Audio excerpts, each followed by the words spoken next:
Welcome to Loadmaster. Today we will learn how to define goods of different orders cannot be mixed when palletizing in two steps loading. Let's have a case study. Here is the cargo data and loading requirements. The goods can only be placed as the height is vertical to the ground. Calculate how the goods are packed on the pallet and then loaded into the container. When palletizing, goods in different order cannot be mixed. The size of pallet is 110 multiplied 110 multiplied 12 centimeters. The height limit of the pallet is 1.1 meters.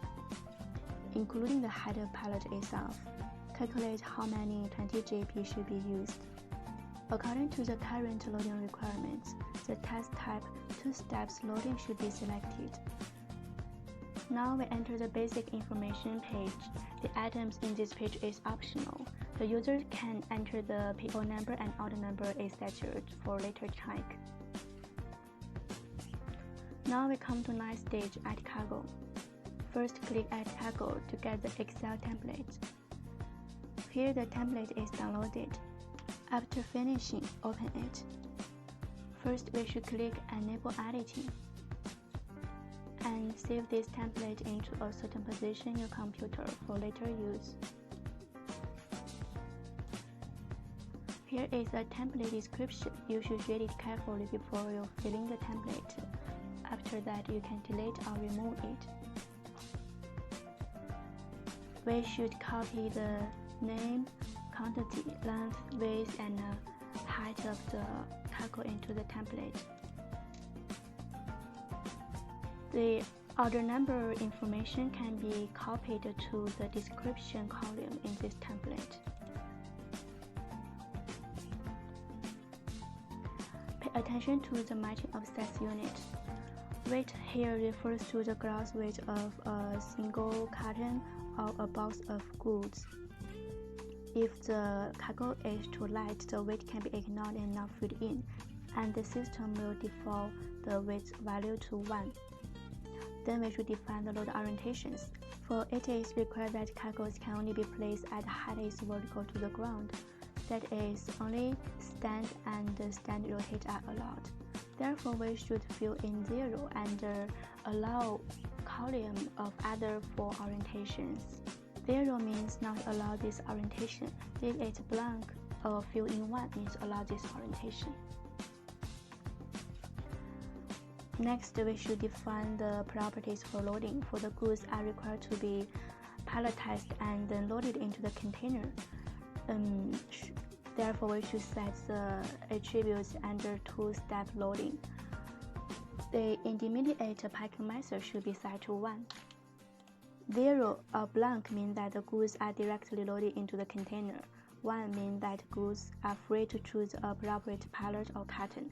2 means that the goods are loaded with a designated intermediate packaging. Finally, we should define the loading attributes. For the goods of the different orders should not be mixed. The goods of the same order need to be set to the same group. And the goods of different orders should be set to different groups. The group name can be numbers, Chinese characters, letters. In this case, order number is used to define the group name. For there are no other requirements, we do not need to set other parameters, leaving them at the default value. Save and close this template with finishing. Other parameters can be found in this guidance documentation for details. And now we're back to the cargo interface. Click Add Cargo, Import from Excel. In this dialog box, find the template we just filled in and double-click it. All the cargo information is imported into this task. Then we come to next stage, Add Container. Click Import from Database and select the 20 GP to this task. Then we should add the size of corner castings and the reserved size.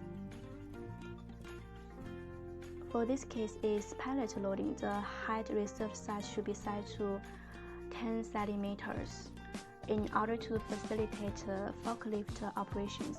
Therefore, the 10 centimeters of container corner castings are also deducted. Therefore, the size of corner castings does not need to be set.